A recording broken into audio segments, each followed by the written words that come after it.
Hello and welcome to an India Today special broadcast that comes to you from Taipei in Taiwan. I'm Gaurav Sawant. This is a country that's facing Chinese aggression every day. There are military drills that China has been carrying out ever since US House Speaker Nancy Pelosi visited this island and that presidential office right behind me. But when you look all around, this is a place that's actually gearing up for a party. And that's exactly what is happening here in Taiwan. You have the strobe lights, you have a stage that's set for a concert, and you have the fog machine. So what's the message that Taiwan is giving out? And a message, incidentally, that goes out right from outside President Tsai Ing-wen's office. That is the president's office here in Taiwan. And during the course of the next half hour, we will tell you how Taiwan is actually sending a very conscious message to Beijing.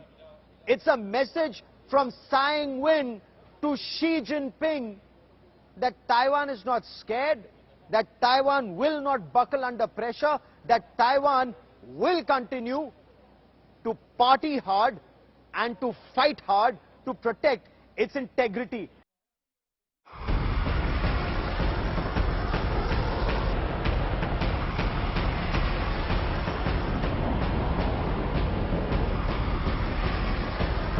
Chinese war clouds over Taiwan have darkened, with fighter jets roaring in the sky.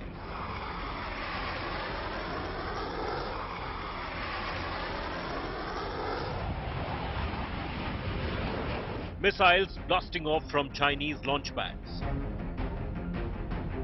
The campaign of fear and intimidation is snowballing with each passing day. A tiny island standing up to China's bullying tactics. Amidst the roar of Taiwan's F-16 fighters mounting a counterflex to China, and tensions are likely to worsen, with the Japanese delegation set to arrive in Taiwan next week. India Today is on the island as part of world-exclusive coverage of the crisis. There is a sharp spike in tension between Taiwan and China, especially after Taiwan now conducting a series of war drills, including using its latest F-16 Vipers with their air-to-air and air-to-ship missiles in these exercises. And this is the presidential office, President Tsai Ing-wen's office. This is where Taiwan's President Tsai met US House Speaker Nancy Pelosi. This is where she also met a bipartisan delegation of US congressmen, and this is where a group of Japanese lawmakers are set to arrive. The situation may be grim around the island, but here in Taipei, students continue to attend schools in full numbers. Despite war clouds in border areas around Taiwan, the situation in Taipei, as you can see around me, this is the Taipei First Girls High School in Taiwan, and students continue to come to school. School continues to function as normal, and the reason for this, teachers tell us here, is that they're extremely confident that Taiwan's Army, Navy and Air Force are able to protect their borders. Once borders are safe, there is no question of any trouble. Taiwan has been intimidated for decades, but the new escalation is historic by any standards, and the island isn't holding back on sending out a strong message. Barely 5 minutes from President Tsai Ing-wen's office, this is the Chiang Kai-shek Memorial Hall. The 89 steps that lead to this hall indicate his age. Chiang Kai-shek, the first president of Taiwan, and of course one of the founding fathers along with Sun Yat-sen, lived to the age of 89. There is a hall that you see here and a stage that's been set for a musical show, a jazz concert. Jazz concert when there are war clouds over Taiwan, you'd ask, but that is exactly what Taiwan says. We have our forces at the borders, say Taiwan's security personnel. They will guard the borders, and that is why the people in Taiwan are absolutely safe. And it's for China to face the music. China may try to muscle the island nation. But with the support of the US, Japan and other nations and its arsenal, Taiwan is capable of giving China a bloody nose if the war nightmare turns into a reality. With Gaurav Sawant in Taipei, Taiwan, Bureau Report, India Today. Now, China is not taking kindly to any of these measures by Taiwan, whether it was Nancy Pelosi's arrival or the congressional delegation that came from the United States. How will China react when the delegation comes from Japan? And incidentally, after Japan, there's a delegation that's coming in from Canada. There are other delegations that are coming in. US is planning to send a trade delegation to begin trade negotiations with Taiwan in a bigger way. This is democracies pushing back against expansionist forces. But is Taiwan likely to face the brunt of China's actions? What will happen in case China does up the ante? In case there is conflict, what does it mean for Taiwan? What does it mean for China? India Today's Shiv Arur with this report.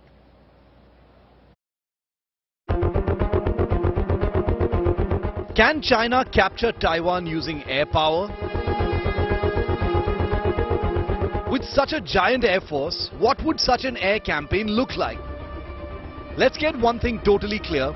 Any air battle between China and Taiwan will be a seriously bloody affair, and we'll tell you why. For starters, if military air combat is already a difficult and risky affair, it is exponentially more so over ocean. And since Taiwan is an island about 200 kilometers off China's coast, China's air power campaign will have to be a maritime affair.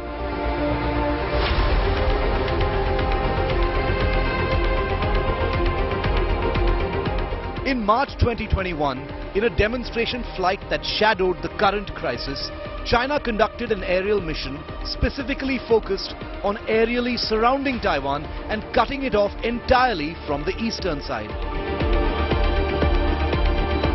The mission showed Chinese H-6 bomber fleets escorted by fighters flying through the Bashi Strait that separates Taiwan from the Philippines and arriving on the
Ronald Reagan aircraft carrier and formidable F-22 Raptor stealth fighters stationed in Japan, among others. There will likely be heavy losses on both sides, but one thing remains certain. The invasion and control of Taiwan may be a difficult, logistically nightmarish prospect for China, but everything that China is now doing around Taiwan points to the reality of the possibility. With Gaurav Sawant in Taipei, Taiwan, Bureau Report, India Today. It's not just on ground, in water or in the air. Taiwan is also pushing back diplomatically, militarily and diplomatically. And this time, Taiwan has sought India's assistance to be an observer at the Interpol General Assembly. Interpol General Assembly 2022 is being organized in New Delhi in October. Taiwan was edged out by China in 1984, and ever since, Taiwan has been trying to get back rather unsuccessfully. This time, Taiwan hopes India will extend an invitation to be an observer. I spoke to Commissioner Lee, the Commissioner of Taiwan's Criminal Investigation Bureau, who says when it comes to transnational crimes, especially post-pandemic, whether it's related to cryptocurrency, money laundering or human trafficking, Taiwan can play a very crucial role. I bring you this India Today exclusive.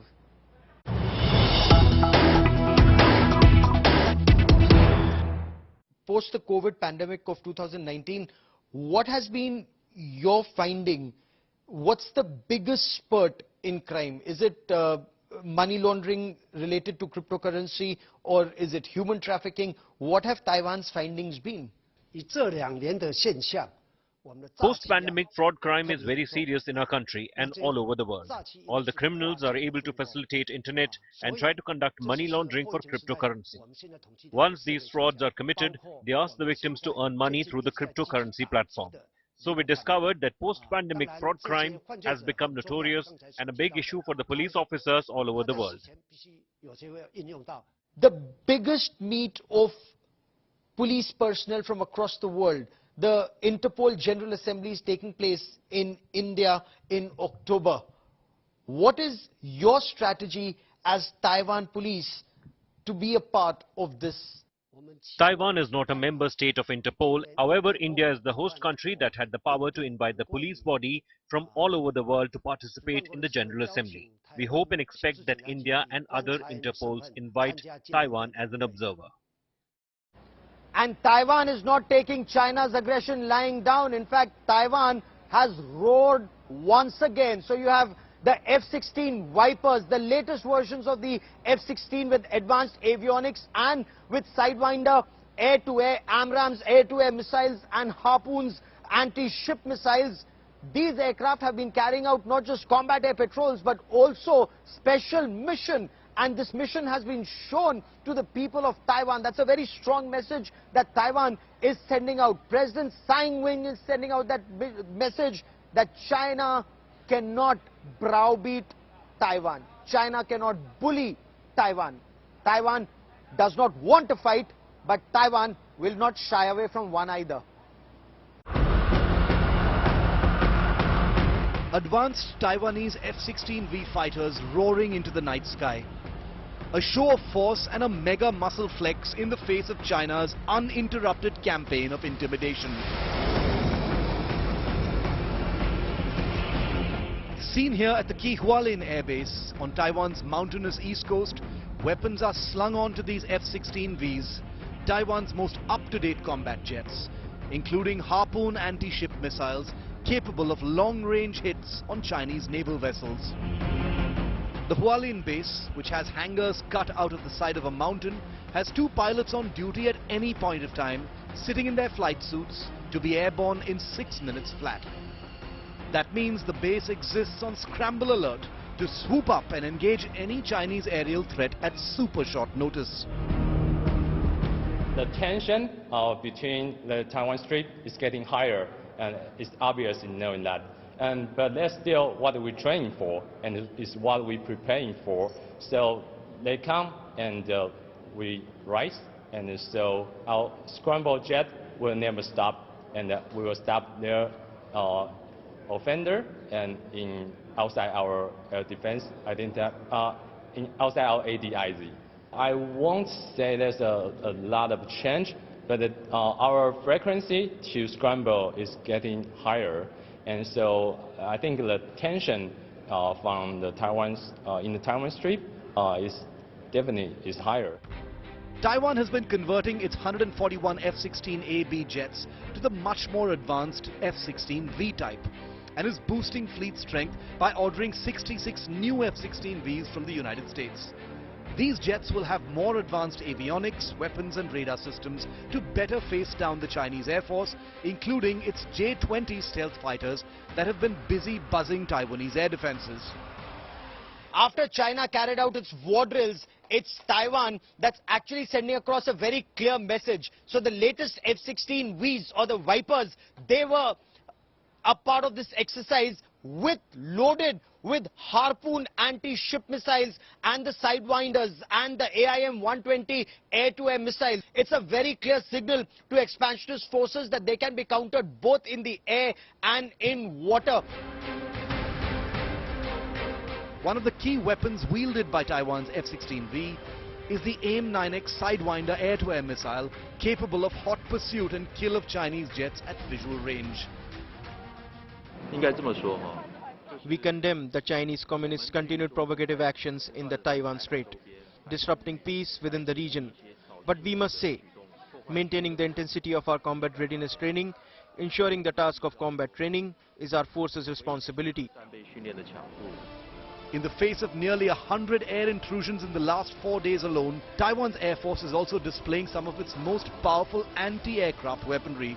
Swiss-made GDF 006 anti-aircraft guns and the Tiancun-3 anti-aircraft system, a complex surface-to-air weapon that can hit both aircraft and missiles. Taiwan Air Force is a very professional Air Force. They may not have very large numbers of aircraft, but as you would know that they have the latest version of F-16 and the numbers are going to increase. Every time PRC aircraft comes into their ADZ, they launch the interceptors and they always intercept them. Also remember that Taiwan has formidably armed Apache and Black Hawk helicopters for any ground support. Taiwan may not be alone if a battle truly begins courtesy China, but the tiny island, for its size, is formidably armed and capable of giving the aggressor a bloody nose. The muscle flex is designed as a counter-reminder to Beijing of this precise fact. With Gaurav Sawant in Taipei, Taiwan, Bureau Report, India Today. One of the biggest exercises in Australia has just kicked off. Exercise Pitch Black 2022. There are 17 countries, 2,500 air warriors and more than 100 fighter jets and other military aircraft that are participating in this exercise. While Australia has made it very clear this exercise is not China-centric, but Germany has also said that keeping Indo-Pacific region safe is central to this exercise. In fact, Eurofighter Typhoons of German Air Force, of Luftwaffe, after the exercise in Australia, will fly past Taiwan en route Japan. Again, is that a message? Democracies against expansionist forces. 100 military aircraft, 2,500 air warriors, 17 countries.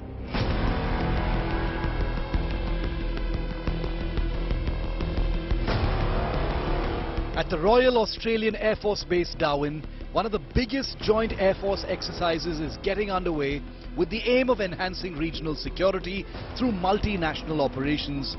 The aim is also to check interoperability at a time when China has emerged a big threat in the region. State-of-the-art fighter jets of the United States, Canada, UK, France, the Netherlands will fly with the Air Force fighter jets from India, Japan, Australia, Indonesia, UAE and New Zealand, among a total of 17 countries.